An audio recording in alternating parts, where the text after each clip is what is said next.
Ao observar a alimentação tradicional japonesa, uma das primeiras coisas que chama a atenção é a forte presença de peixes e frutos do mar, enquanto o consumo de carne bovina e suína, embora exista hoje, historicamente foi muito mais limitado. Essa preferência não surgiu por acaso, mas é resultado de uma combinação fascinante de fatores históricos, religiosos, geográficos e culturais que moldaram os hábitos alimentares do Japão ao longo de mais de 1000 anos, criando uma identidade culinária única que continua influenciando o mundo inteiro até hoje. Para começar, a geografia do Japão desempenha um papel central nessa história. Trata-se de um arquipélago cercado por mares ricos em biodiversidade, especialmente devido ao encontro de correntes oceânicas quentes e frias, como a Kuroshio e a Oyashio. Esse fenômeno cria um ambiente extremamente favorável para a vida marinha, oferecendo uma abundância impressionante de peixes como atum, salmão, cavala, sardinha, polvo, lula e uma infinidade de outras espécies. Em muitas regiões costeiras, a pesca sempre foi mais fácil, mais barata e mais produtiva do que a criação de animais terrestres. Além disso, o território japonês é predominantemente montanhoso. Cerca de 70% do país é formado por montanhas, o que limita drasticamente a quantidade de terra disponível para agricultura e pecuária. Diferente de países com grandes planícies, onde a criação de gado se tornou uma atividade central, o Japão precisou adaptar sua alimentação às condições naturais. Criar bois e porcos em grande escala exigiria espaço, recursos e uma infraestrutura que simplesmente não existiam de forma abundante. Já o mar, por outro lado, oferecia alimento praticamente inesgotável. Mas não foi só a natureza que influenciou essa escolha. A religião teve um impacto profundo e duradouro nos hábitos alimentares japoneses. A partir do século VI, com a chegada do budismo, surgiram fortes restrições ao consumo de carne.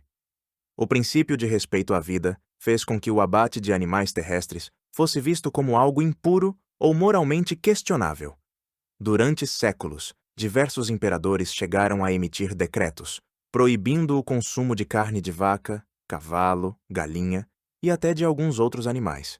Essas proibições, em certos períodos, eram levadas muito a sério. Comer carne podia ser visto como um ato impuro, e isso influenciou não apenas o que as pessoas comiam, mas também como pensavam sobre a alimentação. Curiosamente, o peixe escapava em grande parte dessas restrições. Por razões culturais e religiosas complexas, ele não era colocado no mesmo nível dos animais terrestres, o que abriu espaço para seu consumo contínuo e até valorizado. Mesmo assim, como acontece em praticamente todas as culturas, havia exceções.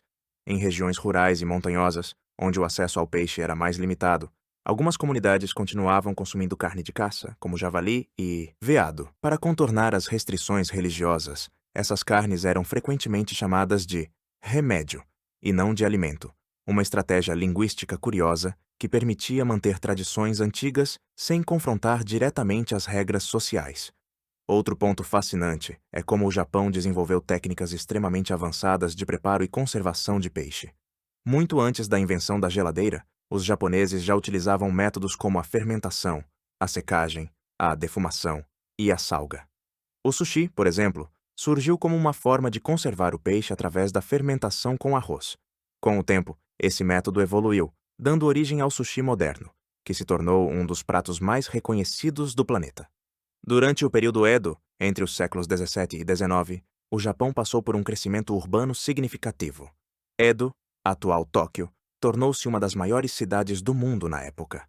Com isso, surgiu a necessidade de alimentos rápidos, acessíveis e práticos.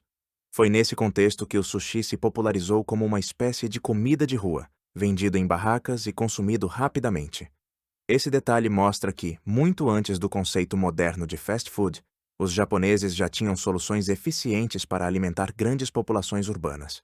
Além do sushi, muitos outros pratos tradicionais reforçam essa relação com o mar, como o sashimi, o tempurá de frutos do mar, o miso com peixe e até caldos à base de peixe seco, como o dashi, que é a base de grande parte da culinária japonesa. O sabor conhecido como umami, considerado o quinto gosto básico, é amplamente explorado através de ingredientes marinhos, como o kombu e o katsuobushi. A grande virada no consumo de carne ocorreu durante a restauração Meiji, no final do século XIX. Nesse período, o Japão decidiu se modernizar rapidamente e se aproximar das potências ocidentais. Comer carne passou a ser incentivado como um sinal de força, saúde e progresso. O próprio imperador começou a consumir carne em público, ajudando a quebrar séculos de tabu. Mesmo assim, a mudança não foi imediata nem completa. A tradição alimentar japonesa já estava profundamente enraizada, e o peixe continuou sendo o centro da dieta. A carne passou a ser incorporada, mas de forma mais moderada e muitas vezes adaptada ao estilo japonês, como em pratos cozidos, grelhados ou em pequenas porções.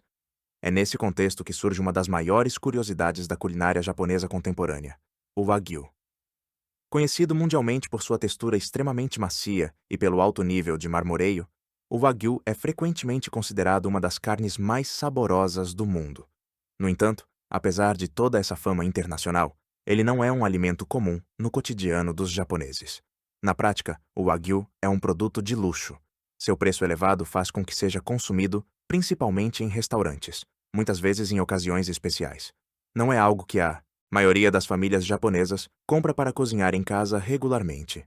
Isso cria uma situação curiosa.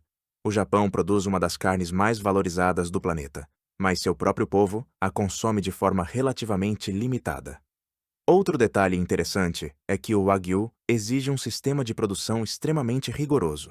Os animais são criados com controle cuidadoso de alimentação, ambiente e genética.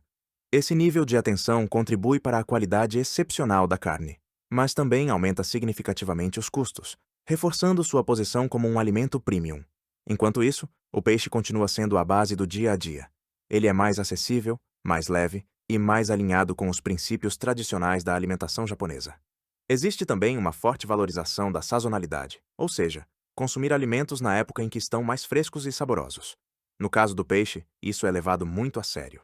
Certas espécies são especialmente apreciadas em determinadas épocas do ano, e chefes experientes sabem exatamente quando cada tipo atinge seu melhor sabor. Além disso, há uma filosofia estética envolvida na culinária japonesa. A apresentação dos pratos é quase uma forma de arte, e o peixe, com suas cores, texturas e formas, oferece uma variedade visual muito rica. Isso se conecta ao conceito de washoku, que valoriza a harmonia entre os alimentos, a natureza e a estação do ano. Outro aspecto curioso é o respeito ao ingrediente. No Japão, é comum aproveitar quase todas as partes do peixe, reduzindo o desperdício e demonstrando um profundo respeito pela comida. Essa mentalidade está ligada a valores culturais mais amplos, que enfatizam equilíbrio, disciplina e gratidão. Também vale mencionar que o consumo elevado de peixe tem impactos na saúde. O Japão é frequentemente citado como um dos países com maior expectativa de vida do mundo, e muitos especialistas associam isso em parte à dieta rica em peixes, que são fontes importantes de ômega 3 e outros nutrientes benéficos.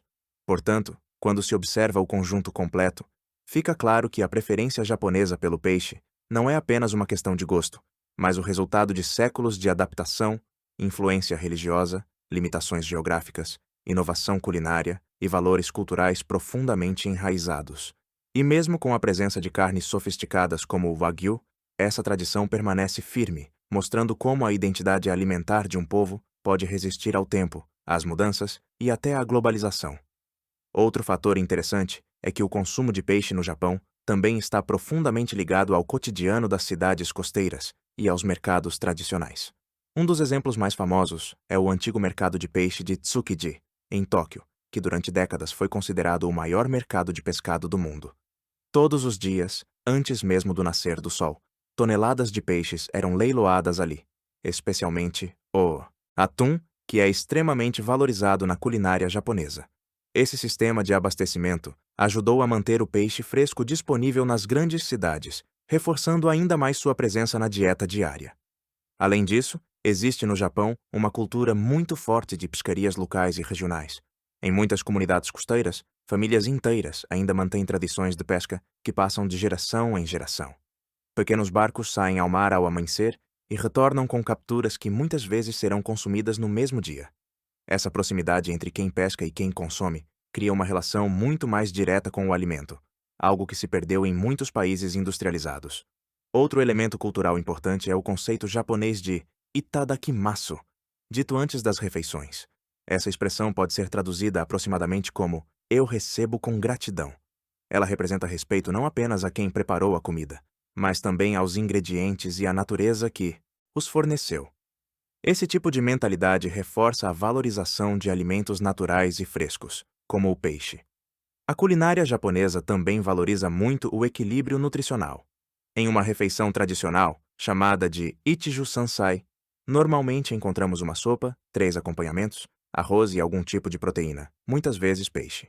Essa estrutura simples, mas equilibrada, foi refinada ao longo dos séculos e contribui para uma dieta variada e relativamente leve.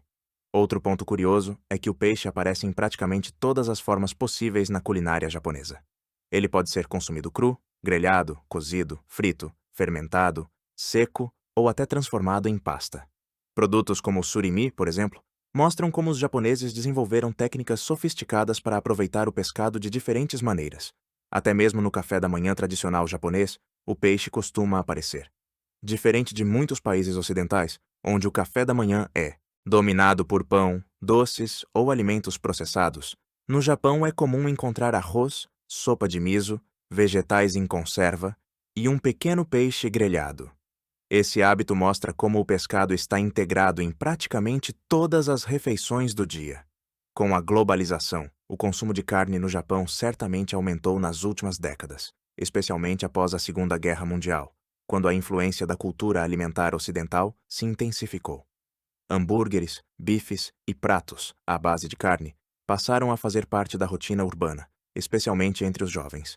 Mesmo assim, quando se observa o panorama geral, o peixe continua ocupando um lugar central, tanto na culinária tradicional quanto na identidade cultural do país. Restaurantes especializados em sushi, sashimi e outros pratos marinhos continuam sendo extremamente populares, e muitos chefes passam décadas aperfeiçoando técnicas específicas de corte e preparo do peixe. Essa dedicação extrema à técnica é outra característica marcante da gastronomia japonesa. Em muitos restaurantes tradicionais, um chefe pode levar anos apenas aprendendo a preparar arroz ou a cortar peixe corretamente antes de ser autorizado a assumir responsabilidades maiores na cozinha. Isso mostra o nível de respeito e disciplina envolvidos na culinária. No fim das contas, a relação dos japoneses com o peixe vai muito além da nutrição. Ela envolve história, religião, geografia, economia, tradição e até filosofia. Cada prato carrega séculos de conhecimento acumulado e reflete a maneira como o povo japonês aprendeu a viver em harmonia com os recursos naturais disponíveis. Por isso, mesmo em um mundo cada vez mais globalizado, onde alimentos de todos os países circulam com facilidade, o peixe continua sendo um símbolo poderoso da cultura alimentar japonesa, representando uma tradição que atravessou gerações e que provavelmente continuará presente por muitos séculos no futuro.